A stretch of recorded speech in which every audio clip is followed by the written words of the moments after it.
एक राजा अपनी सभा में धर्म और नैतिकता पर चर्चा कर रहा था। सभा में उपस्थित सभी मंत्री, विद्वान और संत महात्मा धर्म की विभिन्न बातों पर अपनी राय दे रहे थे। राजा ने पूछा, सच्चे धर्म का मार्ग क्या है? तब एक महात्मा ने उत्तर दिया, सच्चा धर्म है सच्चाई और सरलता। जो अपने मन, वचन और कर्म में सत्य और सरल होते हैं, वही धर्म के मार्ग पर चलते हैं। सभा में हर कोई इस बात से सहमत हो गया।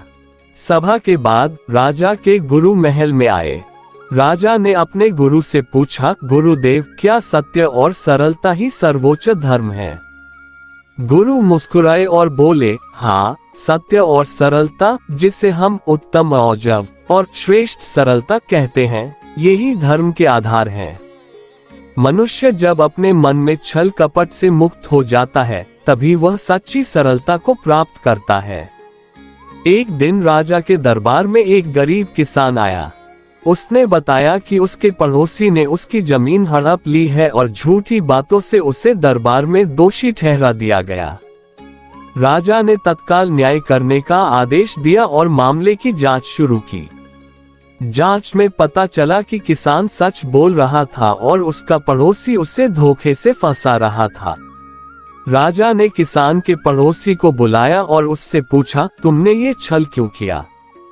पड़ोसी ने पहले तो झूठ बोला, लेकिन राजा की कड़ी नजरों के आगे वह टिक न सका और उसने सच्चाई स्वीकार कर ली। राजा ने कहा, सच्चाई और सरलता हमेशा विजयी होती हैं। तुमने सच्चाई से दूर जाकर छल किया, अब इसका फल तुम्हें भुगतना पड़ेगा। इसके बाद राजा ने सभा में एक और उदाहरण प्रस्तुत किया। उन्होंने अपने मंत्री से कहा कि वह एक साधारण आदमी को ढूंढ कर लाए, जो विनम्र और सरल हो। मंत्री ने एक वृद्ध किसान को बुलाया, जो न केवल अपने गांव में ईमानदार था, बल्कि हर किसी से सरलता और सच्चाई से पेश आता था। राजा ने कहा, यह आदमी हमें सिखाता है कि जीवन में सरलता और सच्चाई से बड़ा कोई धर्म नहीं है। राजा ने निर्णय लिया कि वह खुद भी सरलता और सच्चाई के मार्ग पर चलेगा। उसने अपने दरबारियों से कहा कि अब से दरबार में कोई भी झूठ और कपट नहीं सहा जाएगा। सभी को सच्चाई और सरलता से ही अपने जीवन का मार्ग प्रशस्त करना होगा। राजा ने अपने परिवार में भी सरलता और सच्चाई का पालन करने का आदेश दिया। रानी और राजकुमारों ने भी इस बात को समझा और अपने जीवन में सच्चाई और सरलता को स्थान दिया। राजकुमारों ने सभी लोगों से सरलता और सच्चाई से व्यवहार करना शुरू किया, जिससे पूरे राज्य में सुख और शांति का वातावरण फैल गया। धीरे धीरे राज्य के लोग भी राजा के आदर्शों का पालन करने लगे। राज्य में व्यापारियों से लेकर आम जनता तक सभी सरल और सच्चे बनने की कोशिश करने लगे। परिणाम स्वरूप राज्य में सुख, समृद्धि और शांति का वातावरण फैल गया। लोग एक दूसरे से प्रेम और ईमानदारी से व्यवहार करने लगे। राजा के इस परिवर्तन को देखकर गुरु बहुत प्रसन्न हुए। उन्होंने राजा को आशीर्वाद दिया और कहा, तुमने उत्तम औजव और श्रेष्ठ सरलता का सच्चा अर्थ समझा है। अब तुम्हारा राज्य भी सच्चाई और सरलता के मार्ग पर अग्रसर हो गया है। यही सच्चा धर्म है। राजा ने गुरु के चरणों में प्रणाम किया और उन्हें वचन दिया कि वह हमेशा इस मार्ग पर चलेंगे। राजा के इस निर्णय के बाद पूरे राज्य में सच्चाई और सरलता का वातावरण बन गया। लोग अब झूठ और छल से दूर रहकर सच्चाई और सरलता के मार्ग पर चलने लगे। राज्य में हर जगह सुख, शांति और समृद्धि फैल गई। इस प्रकार राजा और उसके राज्य ने उत्तम औजव और श्रेष्ठ सरलता का सच्चा महत्व समझा और उसे अपने जीवन में उतारा। इस कहानी से हमें ये सीखने को मिलता है कि सच्चाई और सरलता ही जीवन में सबसे बड़ा धर्म है। जब हम अपने मन, वचन और कर्म में सच्चे और सरल होते हैं, तभी हम सच्चे सुख और शांति को प्राप्त कर सकते हैं। एक प्राचीन राज्य में, जहां लोग सरल जीवन जीते थे, इस राज्य के राजा धर्मराज थे, जो अपनी न्यायप्रियता और ईमानदारी के लिए जाने जाते थे। उनके राज्य में एक प्रसिद्ध संत थे, महात्मा देवाचार्य जो अपने उत्तम अर्जव, सत्यनिष्ठा और श्रेष्ठ सरलता के लिए पूजनीय थे। राजा धर्मराज के सामने एक कठिन दुविधा आती है। उनके राज्य में भ्रष्टाचार फैलने लगा है और राजा इस बात से चिंतित है कि राज्य में ईमानदारी और सरलता कैसे लौटाई जाए। राजा महात्मा देवाचार्य के पास जाते हैं और उनसे मार्गदर्शन की याचना करते हैं। उच्च सत्ता में बैठे लोग भी कभी कभी गलत दिशा में जा सकते हैं और सही मार्गदर्शन की आवश्यकता होती है। महात्मा देवाचार्य राजा से कहते हैं कि अगर राज्य में ईमानदारी और सरलता लौटानी है तो सबसे पहले स्वयं राजा को इन गुणों को अपनाना होगा। महात्मा एक पुरानी कहानी सुनाते हैं जिसमें ईमानदारी और सरलता ने एक सामान्य व्यक्ति को महान बना दिया।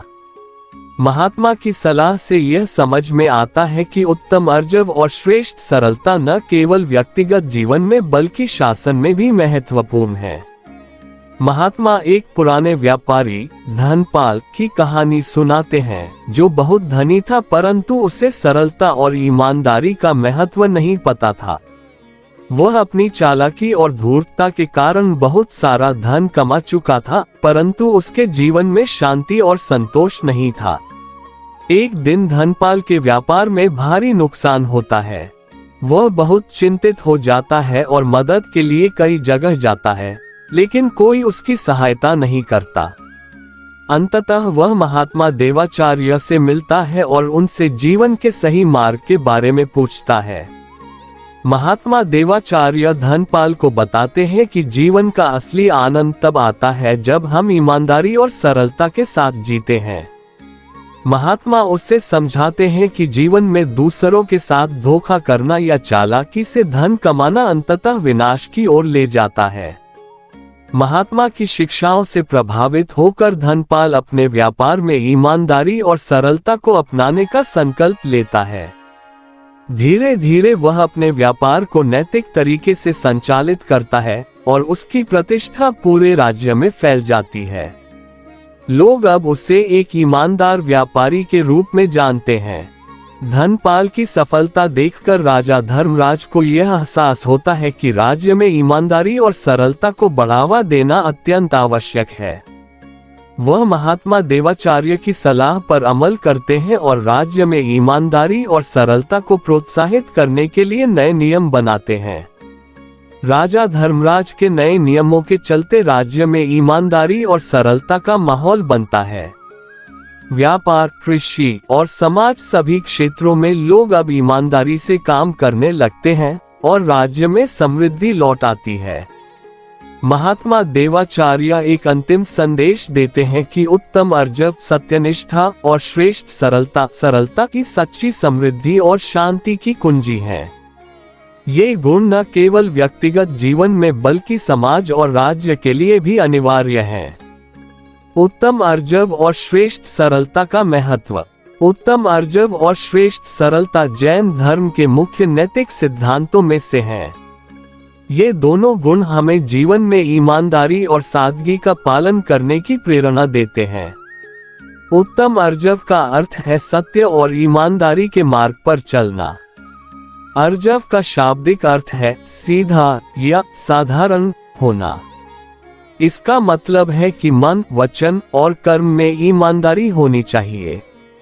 आंतरिक शांति। जब हम अपने जीवन में ईमानदार होते हैं तो हमें आंतरिक संतोष और शांति प्राप्त होती है। मन में किसी प्रकार का छल या धोखा नहीं होता, जिससे मन को हल्का महसूस होता है। विश्वास और सम्मान। ईमानदारी से जीवन जीने वाला व्यक्ति समाज में विश्वास और सम्मान प्राप्त करता है। लोग उसकी सच्चाई पर विश्वास करते हैं। कर्मों का प्रभाव। अर्जव से कर्मों की शुद्धता बढ़ती है और व्यक्ति अपने कर्मों के अच्छे फल प्राप्त करता है। ये सिद्धांत बताता है कि जब व्यक्ति सत्य और ईमानदारी का पालन करता है तो वह जीवन के सभी क्षेत्रों में सफल होता है। सरलता का अर्थ है जीवन को बिना किसी जटिलता के जीना। यह एक ऐसा गुण है जिसमें व्यक्ति दिखावे और अनावश्यक चीजों से दूर रहकर सच्चे और सरल जीवन का पालन करता है। सरल जीवन जीने से जीवन में जटिलताएं कम हो जाती हैं, जिससे मानसिक शांति मिलती है। अनावश्यक भौतिक इच्छाओं से दूर रहकर जीवन को अधिक संतुलित बनाया जा सकता है। सरलता आत्मा की शुद्धि का माध्यम है। जब व्यक्ति दिखावे और अहंकार से मुक्त होता है, तब वह अपने भीतर की सच्ची पहचान से जुड़ता है। सरलता से जीने वाला व्यक्ति समाज के लिए एक आदर्श बनता है। उसकी सादगी दूसरों को भी प्रेरणा देती है कि जीवन का सच्चा आनंद भौतिक वस्तुओं में नहीं, बल्कि आंतरिक शांति और संतोष में है। उत्तम अर्जव और श्रेष्ठ सरलता हमें सच्चे और सादे जीवन की ओर ले जाते हैं। ये हमें आंतरिक और बाहरी जीवन में संतुलन बनाए रखने की प्रेरणा देते हैं। जब हम इन गुणों को अपने जीवन में अपनाते हैं, तो हम न केवल खुद को, बल्कि अपने आसपास के लोगों और समाज को भी शांति और समृद्धि की ओर ले जाते हैं।